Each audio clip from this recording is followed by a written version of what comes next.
మన వర్తమానం ఏంటంటే ఓ భక్తుడి గురించి మనం వినబోతున్నాము. ఎవరో ఆ భక్తుడు అంటే ఇప్పుడు మనం చదువుకున్న దాంట్లో నుంచి గత సంవత్సరాల్లోనూ కూడా మనం విన్నాం ఈ భక్తుడి గురించి. కొలసీలకు రాసిన పత్రిక 1వ అధ్యాయము 7వ వచనాన్ని చదవండి. ఎఫ్రాను మా ప్రియుడైన తోడి దాసుల వలన మీరు ఈ సంగతులను నేర్చుకుంటిరి. అతడు మా విషయములో నమ్మకమైన క్రీస్తు పరిచారకుడు. చాలండి. ఇప్పుడు మనం చదువుకున్న వాక్యంలో నుండి ఏమింటున్నామండి? ఒక పౌలు గారు తన తోటి దాసుడు గురించి చక్కటి సాక్ష్యం చెప్తున్నారు. ఏమని? చదవండి. ఎఫ్రాను నా ప్రియుడైన తోటి దాసుడు వలన మీరు ఈ సంగతులు నేర్చుకుని ఉన్నారు. అతడు మా విషయములో నమ్మకమైన క్రీస్తు పరిచారకుడు. చాలండి. ఇప్పుడు మన పాయింట్ ఏంటంటే ఎఫ్రా అనే పేరుకు అర్థం ఏంటంటే ప్రియమైన వాడు, సుందరుడు. ఆయన పేరుకు తగ్గ జీవితాన్ని జీవిస్తున్నాడు. ఈయన గురించి మనం తెలుసుకున్నట్లయితే ఈయన తల్లిదండ్రుల గురించి అయితే బైబిల్లో రాయబడి నాకు అనిపించలేదు. కానీ ఆయన ఎంతో దూరం వెళ్ళి, కొలసీలకు రాసిన పత్రికలు ఉంటుంది, దూర పట్టణం వెళ్ళి సొంత డబ్బులు ఖర్చు పెట్టుకొని పౌలు గారి యొక్క వాక్యం విని ఆయన మార్పు చెందినవాడుగా ఉంటున్నాడు. మార్పు చెంది పౌలు గారు కూడా తిరిగి పరిచర్య చేసేవాడు. ఎలా చేసేవాడు అంటే చాలా నమ్మకంగా పరిచర్య చేసేవాడు ఈ వ్యక్తి. కానీ ఇక్కడ ఎఫ్రా గారిలో మనం చూసినటువంటి ఆ మంచి లక్షణాల గురించి మనం ఒక్కొక్కటిగా విన్నట్లయితే ఎన్నో విషయాలు మనకు కనబడుతున్నాయి. ఈయన ఏం చేశాడనంటే 1:7 చదవండి మరలా. ఎఫ్రాను తోటి దాసుడు వల్ల ఎఫ్రా అనే పేరుకి అర్థము సుందరమైన వాడని అర్థము. సుందరమైన వాడు, పేరుకి తగ్గ జీవితాన్ని జీవిస్తున్నాడు. ఈయన గురించి ఈయన చెప్పట్లేదు కానీ సాక్ష్యం ఎవరు చెప్తున్నారు? పౌలు గారు చెప్తున్నారు. ఏమని చెప్తున్నారు? ఏం చెప్తున్నారంటే చక్కగా చెప్తున్నాడండి ఆయన. మళ్ళా చదవండి అదే మాట. తోటి దాసుడు వలన మీరు ఈ సంగతులను నేర్చుకుంటారు. అతడు నమ్మకమైన క్రీస్తు పరిచారకుడు. అంటే ఈయన చేసే పని ఏంటంటే ప్రియదాసుడు. ఒకప్పుడు పాపమనుకో శాపమనుకో మనం దాసులుగా ఉండొచ్చు. కానీ ఇప్పుడు ప్రభువునందు మనము ప్రభువునకు దాసులమై ఉండాలి. ఆయన సేవ చేసేటువంటి కాడి గురించి మనం విన్నట్లయితే ఎన్నో కాళ్ళు ఉన్నాయి. మనము క్రీస్తు సువార్త అనేటువంటి కాడిని మనం మోసేవారిగా ఉండాలి. క్రీస్తు దాసులుగా దాసురాండ్రులుగా మనం ఉండాలి. కానీ పాపమునకు దాసులుగా మనము ఉండకూడదు. యోహాను సువార్తలో ఉంటది, మీరు పూర్వమందు మీరు పాపమునకు దాసులై ఉంటారు, కానీ ఇప్పుడు ప్రభునందు మీరు ప్రభునకు దాసులై ఉండి నీతిమంతులుగా తీర్చబడ్డారని ఉంటది. అంటే ఈ ఎఫ్రా గారిలో ఉన్నటువంటి మంచి లక్షణం ఏంటంటే ఆయన ప్రియులైన బిడ్డల వలె, దేవుని బిడ్డ వలె ఉంటున్నాడు. ఒకటి, నమ్మకమైన క్రీస్తు దాసుడు వలె ఉంటున్నాడు. అంతేకాదు క్రీస్తు పరిచర్య ఎంత చక్కగా చేస్తున్నాడండి. క్రీస్తు పరిచర్య చేస్తున్నాడు. ఈ మాటలు ఎవరు చెప్తున్నారు? తోటి దాసుడు చెప్తున్నాడు. మనం ఈ దినాల్లో చేసుకుంటే అంత రివర్స్లో ఉంటుంది. శత్రువు ఎవరు అంటే ప్రక్కన ఉన్న వాళ్ళే శత్రువు. సొంత పరిచర్య చేసిన వాని గురించి పౌలు గారు ఎంత చక్కగా చెప్తున్నాడండి. ఈయన ప్రియుడైన క్రీస్తు పరిచర్య చేసే పరిచారకుడు, నా తోటి దాసుడు. ఎంత గొప్పగా సాక్ష్యం ఇస్తున్నాడండి పక్కన ఉన్న వ్యక్తికి. కానీ ఈ దినాల్లో మనం చేసేటప్పుడు పరిచయం చేసేవాళ్ళు గమనించుకోవాలి ఈ సమయంలో ఏంటనంటే, ప్రక్కన ఉన్న వాళ్ళ గురించి ఎప్పుడు చెడ్డగా మాట్లాడతామే కానీ మంచిగా మాట్లాడతాం మనం బహు తక్కువ. ఎదురుగుండా వందనాలు చెబుతారు, వెనకాల గోతులు తీస్తారు. కానీ దేవుని దాసులు, దేవుని పరిచయం చేసేవాళ్ళు అలా ఉండకూడదు. అవతల వ్యక్తి మంచివాడు కాకపోయినా మనం ప్రేమించే ప్రేమ ద్వారా వాళ్ళు కూడా మార్చబడతారు. వారు కూడా దేవుని యొక్క పరిచారకుల్లో నమ్మకంగా ఉంటారని దేవుని వాక్యం సెలవిచ్చుచున్నది. ఈయనలో ఉన్నటువంటి గొప్ప లక్షణం ఏంటనంటే, నమ్మకమైన క్రీస్తు దాసుడిగా, మంచి పరిచారకుడిగా, పరిచయం చేసేవారిగా వీరు ఉంటున్నారు. మనము దేవునికి తగినట్లుగా ప్రియదాసుడిగా ఉన్నాడు కదా. ఒక 2-3 వచనాలు చెప్తున్నా చూడండి. ఎఫెసీయులకు రాసిన పత్రిక 5:1. కావున మీరు ప్రియులైన పిల్లల వలె దేవుని పోలి నడుచుకొనవలెను. దేవుని పోలి నడుచుకొనవలెను. దాని ముందు ఏం చెప్పాడండి? ప్రియులైన పిల్లల వలె, దేవుని పిల్లల వలె మనము దేవుని పోలి నడుచుకోవాలి. ఇక్కడ ఎఫ్ఎఫ్రావు గారు కూడా అలాగే నడుచుకుంటున్నాడు. ఆయన చెప్పట్లేదు, తన తోటి దాసుడు పౌలు గారు చెప్తున్నాడు ఆయన గురించి మంచి మాటలు. ఏమనంటే, ఈయన ప్రియులైన పిల్లలు, దేవుని పరిచారకులు, నమ్మకంగా పనిచేసేవాడు, క్రీస్తు పరిచారకుడు. ఎంత చక్కగా చెప్తున్నాడండి. ఇప్పుడు తెస్సలోనికీయులకు రాసిన పత్రిక చదవండి 2:8. మీరు మాకు బహు ప్రియులై ఉంటిరి గనుక మీ యందు దేవుని సువార్తను మాత్రం కాక మా ప్రాణములు ఇచ్చుటకైనాను మేము ఎనదీయలేదు. అంటే ఒక సంఘము లేకుండా ఒక కాపరి దాసుడు ఉండడు, దాసుడు లేకుండా ఒక కాపరి లేకుండా సంఘము ఉండదు. ఇప్పుడు ద్రాక్షావళిని నేను, తీగలు మీరని ప్రభువారు ఎలా చెప్పాడు, అలాగనే ఒక దాసునికి సంఘమునకును మంచి ఏం కలిగి ఉండాలి? అవగాహన కలిగి ఉండాలి, మంచి ప్రేమ కలిగి ఉండాలి. అలా కాకుండా ఏదో ఆదివారం వచ్చి వెళ్ళకపోతే ఏదో అనుకుంటారని మరలా మనం పనులు మనం చేసుకుంటా ఉండి ఏవేవో చేస్తా ఉంటే ఏమీ ప్రయోజనం లేదు. కానీ ఇక్కడ ఈ సంఘము ఎఫ్ఎఫ్రా గారు వలసి పట్టణంలో సంఘాన్ని కట్టాడు, తెస్సలోనిక సంఘం ఊర్లో సంఘమును కట్టాడు, 4-5 సంఘాలు కట్టాడు ఈయన. ఎక్కడ పౌలు గారితో సేవ చేస్తూనే ఆ వారికి అక్కడికి వెళ్ళినప్పుడు వారితో చెప్తున్నాడు పౌలు గారు ఏమని, నా తోటి దాసుడైనటువంటి ఎఫ్ఎఫ్రా గారి ద్వారా మంచి సంగతులను మీరు నేర్చుకున్నారు. నా విషయంలో, దేవుని విషయంలో, మీ విషయంలో ఆయన నమ్మకమైన వాడు. మన పరిచర్యలో నమ్మకంగా ఉండాలి, ఆయనకి ఇచ్చే సమయంలో నమ్మకంగా ఉండాలి, ఆయనకి ఇచ్చే విషయంలో నమ్మకంగా ఉండాలి. మనకి ఎన్నో విపత్తులు వస్తాయి, ఎన్నో బాధలు సాధలు వస్తాయి. ఒకసారి ఇచ్చి చూసినట్లయితే, అంటే దేవునికి ఇచ్చేది మనం ఇచ్చినట్లయితే మీ కొట్టల్లో ధాన్యము సమృద్ధిగా ఉంటది. సమృద్ధిగా ఉండలేదంటే మనం అర్థం చేసుకోవాలి.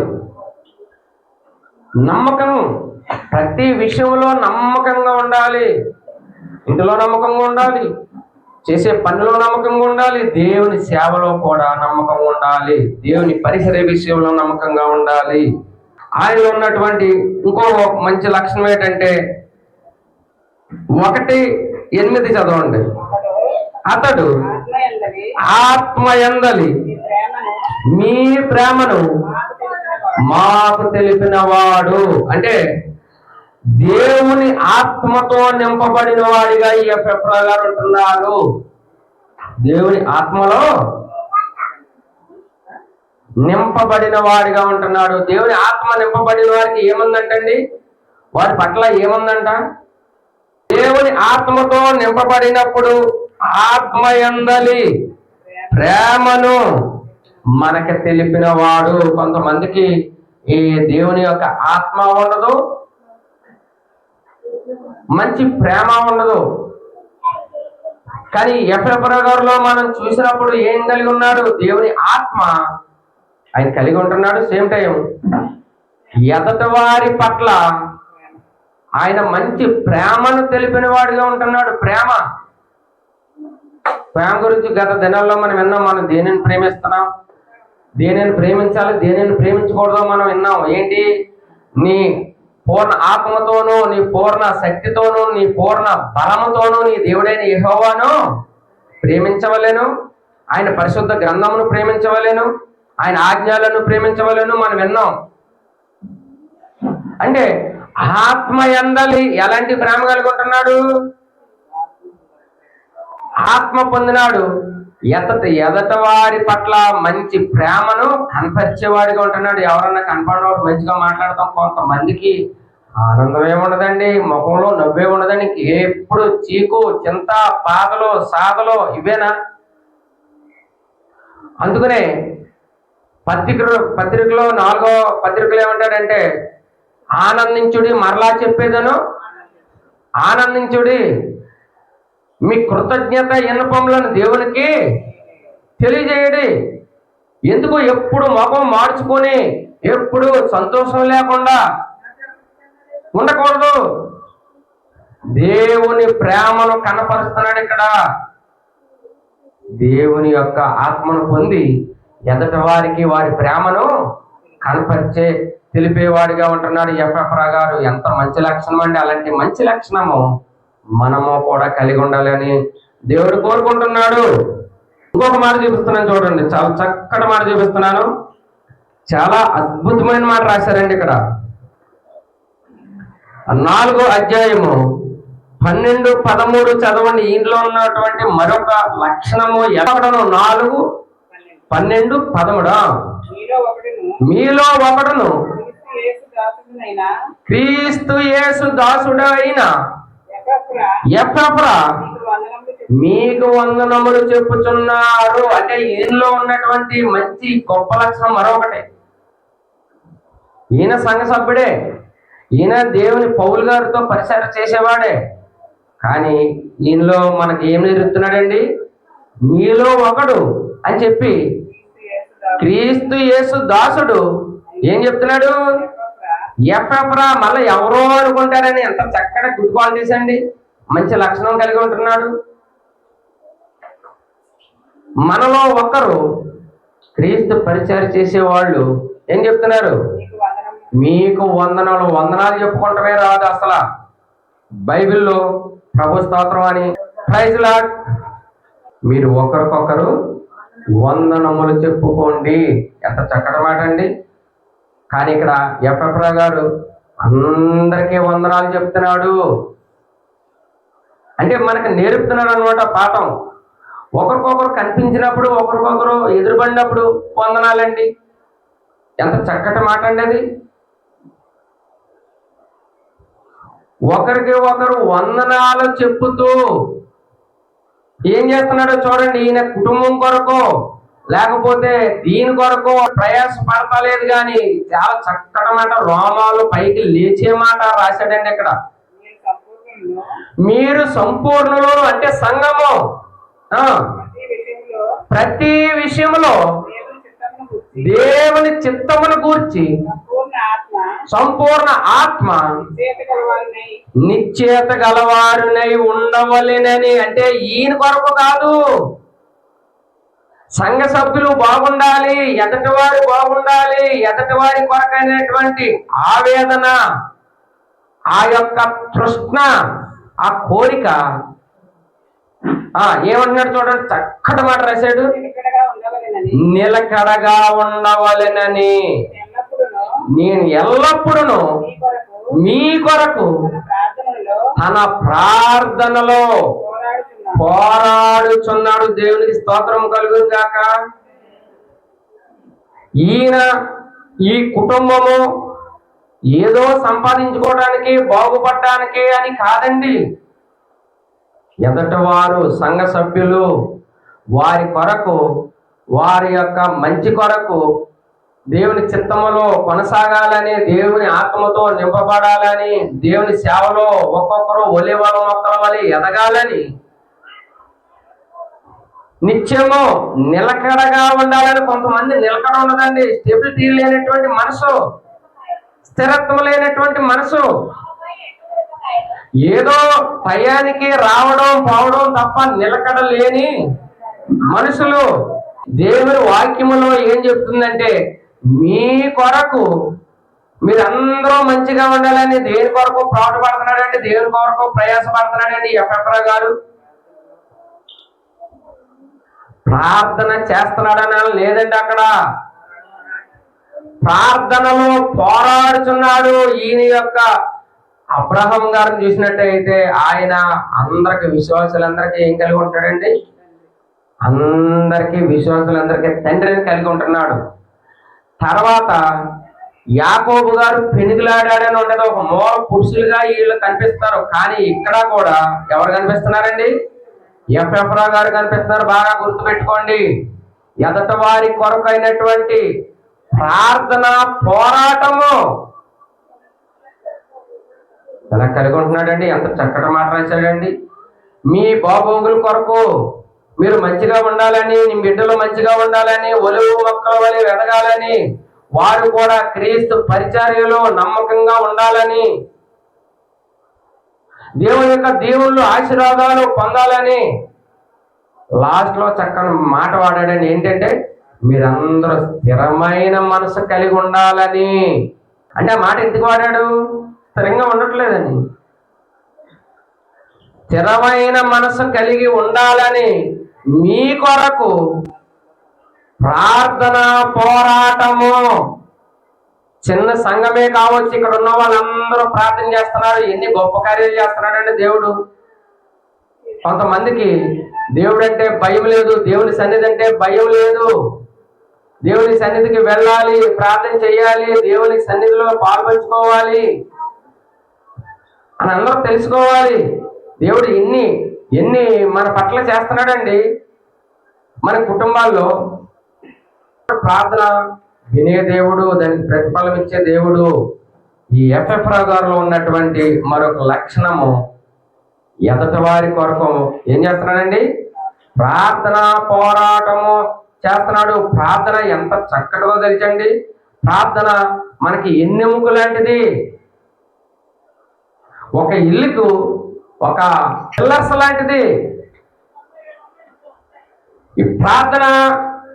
గత రాత్రి చెప్పాను, ప్రార్థన సాతాను కళ్ళకు పొగ వంటిది, ఆ పళ్ళకు పులుపు వంటిది. ప్రార్థన అనేది మన చీకు చింతలను, శోధనలను పోగొట్టేది. అలాంటి ప్రార్థన మన విశ్వాసంతో నమ్మకంగా ప్రార్థన చేసినప్పుడు ఎందుకు జరగవండి? మన పట్ల పనులు జరుగుతాయి. ఎందుకు జరగవు?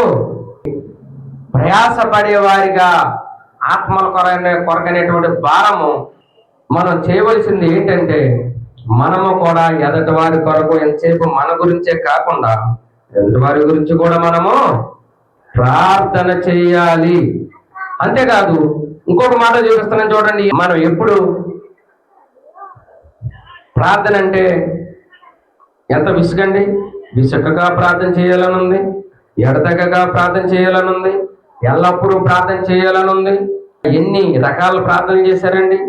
మనము కూడా అలాంటి ప్రార్థన చేయాలి. ఈ ఎఫ్ఎఫ్రా గారిలో ఉన్నటువంటి మరి ఒక లక్షణం ఏంటంటే, మీరే చదవండి, 4:13 చదవండి ఒకసారి. ఇతడు నీ కొరకును లవోదియ వారి కొరకును బహు ప్రయాస పడుతున్నాడని నిన్ను గూర్చి సాక్ష్యం ఇచ్చుచున్నాడు. ఎవరి గురించి? తోటి దాసుడు గురించి. ఎవరి దగ్గర? ఆ 4 సంఘాల వారి గురించి సాక్ష్యం చెప్తున్నాడండి పౌలు గారు. ఇతడు చాలా మంచి వ్యక్తి, ఇతడు మీ కొరకు ఎంతో ప్రయాసపడిన వాడు, నమ్మకంగా పరిచర్య చేసేవాడు, మంచి దాసుడు అని మన గురించి మనం చెప్పుకుంటాం, కానీ మన ప్రక్కన ఉన్నవాడు మన గురించి చెప్పాలి. ఈ దినాలలో ఎవరు శత్రువు అంటే, ఓ పాస్టర్కి పాస్టరే శత్రువు. అక్కడ పాకిస్తాన్ చూసినట్టు చూస్తుంటారు, బాంబు పెట్టి పేల్ చేసేలాగా చూస్తుంటారు. అక్కడ ప్రార్థన అంటే వాళ్ళు ప్రార్థన, వాళ్ళు ఇక్కడికి రాలి, ఇక్కడ ప్రార్థన అంటే అక్కడ రాలు, గిర్లు తీసేస్తుంటారు. ఓకే, క్రిస్మస్ అన్నా ఏదన్నా మీటింగ్ జరిగినప్పుడన్నా పోనీ ఆత్మలో బలపడతారు అని అనుకుంటే ఎవరు వెళ్ళడానికి వీల్లేదు, కట్టుబాట్లు. కానీ ఇక్కడ పౌలు గారు ఏం చెప్తున్నాడండి, తోటి దాసుడి గురించి ఎంత చక్కగా చెప్తున్నాడండి. వేరే కొన్ని సంఘాలు బాగానే ఉన్నాయి, కానీ కొన్ని సంఘాలు అయితే పాడివారిని పాడినెవరో, చెప్పేవారిని చెప్పనెవరో, చేసేవారిని చేయనెవరో, ఎక్కడున్న వాళ్ళు అక్కడే ఆమె అనగానే వెళ్ళిపోవడం. ఎన్ని సంవత్సరాల ఇంకా నేర్చుకుంటారు. కానీ వారిలో ఉన్నటువంటి టాలెంట్ని బయటికి తీసుకొచ్చి వాళ్ళు పాటలు పాడగలరా, వాకింగ్ చెప్పగలరా, లేకపోతే పరిచయం చేయగలరా, లేకపోతే ఏం చేయగలరు, వాటిని బయటికి తీసుకురావాలా. ఆత్మకరక అనేటువంటి భారం ఈయన కూడా కలిగి ఉంటున్నాడు. దేవుని కొరకు ప్రయాసపడిన వారిగా, దేవుని సేవ కొరకు ప్రయాసపడిన వారిగా మనం ఉండాలి. కానీ ఎంతసేపు ఇంకా మన గురించి, మన బిడ్డల గురించి, మన కుటుంబాల గురించి, వీటి గురించే కాదు, దేవుని కొరకు ప్రయాసపడేవారిగా ఉండాలి. ఇంకా ప్రయాస గురించి చూసుకుంటే ఎన్నో విషయాలు ఉంటున్నాయి. గత దినాల్లో కూడా మనం చూసాం, దేవుని చిత్తం లేకుండా మనం ఏదో చేసేయాలనుకుంటాం, కానీ ఏమీ చేయలేము దేవుని చిత్తం లేకుండా. నీ చిత్తం అయితే ఇలాగ చెయ్యి అని ప్రార్థన చేయాలి. దేవుని చిత్తం లేకుండా రాత్రంతా ప్రయాసపడ్డారు యోహాను లోక సువార్తలో 5:5 కానీ ఒక చేపైనను పడలేదు. దేవుని మాట విని దేవుని చిత్తం చెప్పున లోపలికెళ్ళి వలవేయండి అన్నారు. ఏం జరిగింది? విస్తారమైన చేపలు పడి విస్తారమైన దేవుని అక్కడ చూచారు. మనము దేని కొరకు ప్రయాసపడుతున్నాము? కానీ ఎఫెసీయుల గారిలో ఉన్నటువంటి మంచి లక్షణం ఏంటంటే, దేవుని సేవ కొరకు, సంఘముల కొరకు ప్రయాసపడిన వాడిగా ఉంటున్నాడు. అది గొప్ప లక్షణము. మనము కూడా సోమవారం నుండి శనివారం వరకు మన పర్సనల్ పనులు చూసుకుంటున్నాం, కానీ ఒక ఆదివారం అయినా దేవుని సేవ కొరకు మనం గమనించుకోవాలండి. దేవుని సేవ కొరకు మనం గుర్తుపెట్టుకోవాలి. ఒకవేళ మనం దేవుని సేవ, దేవుని పరిచర్య చేసినా చేయకపోయినా ఎదటి వాళ్ళని ప్రేమించాలి, దేవుని సన్నిధిని ప్రేమించాలి, దేవుని వాక్యాన్ని ప్రేమించాలి, దేవుని దగ్గరికి రావాలి, దేవుని కొరకు పాటుపడేవారుగా ఉండాలి. మిగతా వారం అంతా కష్టపడవచ్చు. ఈ రోజుది రేపు ఎల్లుండా ఈ వారం అంతా సంపాదించుకోండి, కానీ దేవుని సేవ, దేవుని పరిచర్య మాత్రం విడిచిపెట్టకూడదు. నమ్మకంగా పరిచర్య చేస్తున్నాడంట ఎవరో ఎఫెసీయుల గారు. మనము కూడా దేవుని కొరకు పాటుపడేవారిగా, ప్రయాసపడేవారిగా ఉండాలి. ఆయనలో ఉన్నటువంటి లక్షణాలు ఏంటండి? మొట్టమొదటిగా ఆయన నమ్మకమైన క్రీస్తు పరిచారకుడు, తర్వాత దేవుని ఆత్మతో నింపబడిన వాడు, వారి గురించి బహుగా ప్రయాసపడిన వాడు,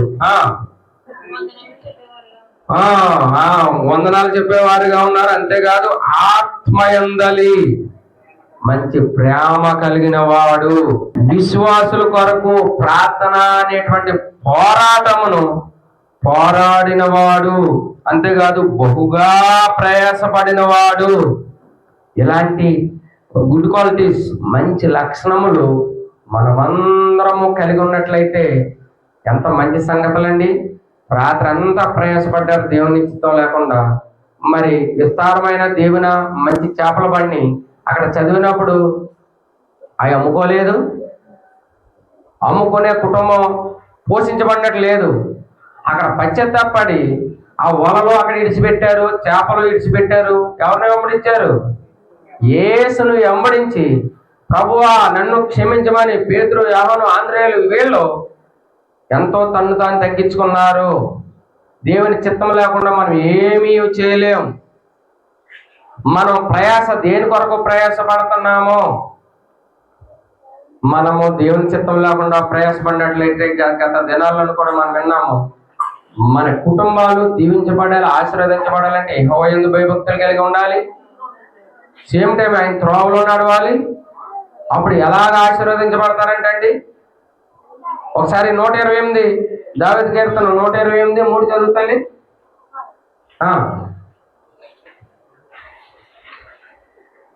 యెహోవా యందు భయభక్తులు కలిగిన వారు, ఆయన త్రోవలో నడిచిన వారందరూ ధన్యులు. నిశ్చయముగా నీవు నీ చేతుల కష్టార్జితము నీవు అనుభవించేదవు. నీవు ధన్యుడవు, ధన్యురాలవు, నీకు మేలు కలుగును. నీ లోగిట నీ భార్య ఫలించు ద్రాక్షావళి వలె ఉండును. అలాగా ఫలభరితమైన జీవితాలు మనం జీవించాలని, మనం సంపాదించుకున్న కష్టార్జితము నీవు నిత్యముగా అనుభవించదవు. అటివారిగా ఉండాలని కోరుకుంటున్నాము. మన బిడ్డలు దేవుని సేవ కొరకు ఉపయోగపడేవారుగా పెంచాలి. అది ఏ చదువు చదివినా, ఐఏ ఆఫీసర్లో లేకపోతే డాక్టర్లో, వాళ్ళు ఏ చదువు చదివినా దేవుని కొరకు ఉపయోగపడే బిడ్డలుగా ఉంటున్నారు. అలాగే మన బిడ్డల్ని చదువుకోవాలి, చదివించుకోవాలి, ప్రయోజనం చేసుకోవాలి. సేమ్ టైము చిన్ననాటి నుండి దేవుని యొక్క భయభక్తుల్లో పెంచాలి. సండే స్కూల్లో వాళ్ళని నడిపించాలి. దేవుని వాక్యము ఏంటో వాళ్ళకి అర్థం చెప్పాలి. వాళ్ళు కూర్చుని ఉన్నప్పుడు, లేచినప్పుడు, నడిచినప్పుడు వాటిని అభ్యాసం చేయాలి. అప్పుడు దాని నుండి తొలగిపోరు. మనం సరైనటువంటి స్టాండర్డ్ ఫౌండేషన్ వేసినట్లయితే రేపు ఈ వేళ బాలలే రేపటి పౌరులు మంచిగా చదువుతారు, మంచి భక్తి నేర్చుకుంటారు. ఇక్కడ నేను చూసేటప్పుడు చిన్న చిన్న పిల్లలు ఎంత చక్కగా చెప్తున్నారని కంఠస్థ వాక్యాలు అయ్యని. కాబట్టి వాళ్ళని ఎంకరేజ్ చేసి త్వరగా పంపించినట్లయితే మంచి భక్తిలో పెరుగుతారు. ఎఫ్ఎఫ్ఆర్ గారిలో ఉన్నటువంటి లక్షణాలు మన బిడ్డలు, మనం అందరం కూడా పొందుతాము. దేవుని కొరకు ప్రయాసపడే బిడ్డలుగా ఉంటాము. కాబట్టి పౌలు గారు చెప్తున్నాడు ఎఫ్ఎఫ్ఆర్ గారి గురించి మంచి సాక్ష్యము. అలాంటి సాక్ష్యాలు ప్రక్కన ఉన్న వాళ్ళు మన గురించి చెప్పేవారిగా మనము ఉండాలి. ప్రార్థన చేసుకుందాం. కళ్ళు మూసుకున్నాం.